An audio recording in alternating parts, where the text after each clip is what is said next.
Guys, আমি যে ঘরটার মাঝে থাকতাম সেই ঘরটা ভেঙে গেছে। মানে আমি কখনো কল্পনাও করতে পারিনি আমার সাথে এমনটা ঘটবে। আমি মূলত যাচ্ছিলাম শ্রীমঙ্গলের সব থেকে সুন্দর গ্রাম এবং অনেক সুন্দর কিছু জায়গায়, এবং সেই জায়গাগুলোতে মূলত যাচ্ছিলাম আপনাদের জন্যই ব্লগ বানানোর জন্য। কিন্তু এসে দেখি এরকম কারবার। সব থেকে বেশি খারাপ লাগতেছে, অনেকগুলো পশু পাখির ঘর বাড়ি নষ্ট হয়েছে। তো চলেন ঘটনাটা আপনাদেরকে একদম শুরু থেকে খুলে বলি। হ্যালো গাইজ, আসসালামু আলাইকুম। কেমন আছেন সবাই? আশা করি প্রত্যেকেই ভালো আছেন। আমিও ভালোই ছিলাম, কিন্তু আমার বাড়িতে যাওয়ার পর গাইজ আমি আর ভালো থাকতে পারিনি। তো চলেন ভিডিওটি দেখলেই বুঝতে পারবেন। আমরা যাচ্ছিলাম মূলত শ্রীমঙ্গলের সব থেকে সুন্দর গ্রামে। আর ওখানে যাওয়ার সময় এত সুন্দর সুন্দর রাস্তা দেখতেছিলাম যেগুলো দেখলে আপনাদের মন জুড়িয়ে যাবে। অনেকগুলা কর্মী এখানে কাজ করতেছিল বাগানে, আর সেই সাথে অনেক সুন্দর সুন্দর বাংলো আমরা দেখতেছিলাম। যাওয়ার পর একটা লেক পেয়েছিলাম অনেক বড়, আর এর থেকে বেশি সুন্দর ছিল এই লেকের যে সুইচ গেটটা, ওইটা থেকে মানে পানি পড়তেছিল। আমরা গিয়েছিলাম একটা গাঢ় পল্লীতে, এবং সেখানে অনেক গাঢ় মানুষ আমরা দেখতে পেয়েছি। আমরা দাঁড়িয়ে এখানে ঠান্ডা খেয়েছি, অনেক ভালো লাগছিল জায়গাটা, অনেক এনজয় করেছিলাম সেই জায়গাগুলোতে। আর শ্রীমঙ্গল মানেই সুন্দর জায়গা। এরপর আমরা যাচ্ছিলাম হজম টিলায়, সেখানে অনেক গাঢ় মানে পরিবারের বাচ্চাদেরকে দেখতেছিলাম, অনেক ভালো লাগতেছিল তাদেরকে দেখে। আর এখানে আমরা পৌঁছে গেছি অলরেডি, এটা হচ্ছে সেই হজম টিলা। আর যাওয়ার পথে কি কি করলাম সবকিছু ভিডিওটি দেখতে পারবেন। অনেক এনজয় করেছি আমরা এই ট্যুরটিতে। তো দেখতে তো পারতেছেন এই পরিবেশটা কতটা সুন্দর। আর এত সুন্দর একটা পরিবেশে যদি আমরা ভিডিও না বানাই তাহলে কিভাবে হয় বলেন? তাই আমরা একটা ভিডিও বানিয়ে নিলাম ঝটপট।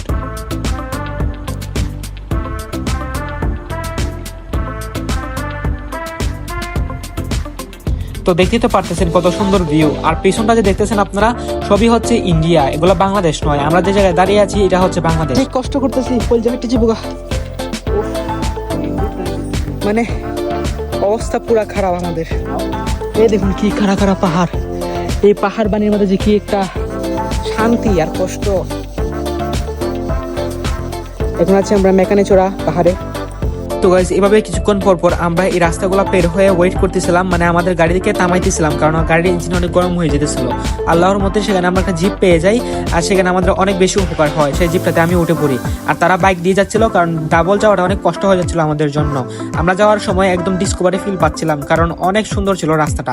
দেখতে তো পারতেছেন কত সুন্দর রাস্তা। এখানে আরো অনেক পর্যটক আসছে। তো দেখতে দেখতে আমরা নিরালাপুঞ্জিতে পৌঁছে যাই। আর এই জায়গাটার নাম হচ্ছে নিরালাপুঞ্জি। শুধু আমরা নিরালাপুঞ্জি নয়, আমরা আরো অনেক গ্রাম আমরা দেখবো, মানে আরো অনেক সুন্দর সুন্দর জায়গা দেখবো। তো ভিডিওটি দেখতে থাকুন আপনারা। এই গ্রামের মধ্যে একটা প্লাস্টিক আপনারা কোথাও খুঁজে পাবেন না, মানে এতটা পরিষ্কার পরিচ্ছন্ন ভাবে ওনারা এই গ্রামটাকে সাজিয়ে গুছিয়ে রাখছেন। এই গ্রামের সৌন্দর্য যদি আপনারা দেখেন তাহলে আপনারা এই গ্রামে বারবার আসতে মন চাইবো। দেখেন, এটাই হচ্ছে নিরালাপুঞ্জি। সেই নিরালাপুঞ্জি দেখছেন এতটা সাজিয়ে গুছিয়ে রাখেন। এটা হচ্ছে পুরোটা একটা বুদ্ধিস্ট এরিয়া। আর এর একটা চার্ট আছে, ওই যে জায়গাটা অনেক সুন্দর। ওই দেখেন, এটা হচ্ছে নিরালাপুঞ্জি।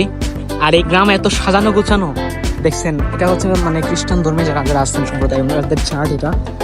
আর ভাই, গ্রামের মধ্যে একটা প্লাস্টিক কোথাও খুঁজে পাবেন না। এতটা পরিষ্কার পরিচ্ছন্ন করে রাখেন ওনাদের গ্রাম। এটা প্রায় শ্রীমঙ্গল থেকে 1 ঘন্টার মতো লাগে আসতে, কিন্তু যারা বাইক নিয়ে গাড়িতে যেভাবে আইন না কেলে অবস্থা 12টা বাজে যাবো। মানে এই তো পরিমাণে খারাপ রাস্তা দেখছেন, মানে খুবই সুন্দরভাবে ওনারা গ্রামটাকে সাজায় রাখছেন। জোস একটা গ্রাম ভাই। এখানে অনেক কিছু লেখা আছে। যাই হোক, অসাধারণ প্লেস ভাই। ওয়ানসিমাস, ওনার সাথে আমি দেখা করে খুব খুশি হলাম। বাবা, তোমার নাম কি? তোমার নাম থনি। আর থনি, ওনার সাথে অ্যান্থনিয়া, ওনার সাথে দেখে অনেক খুশি হলাম। বাবা, তোমার নাম? তোমার নাম এভিয়ান, ওনার সাথে দেখা হয়ে খুব খুশি হলাম।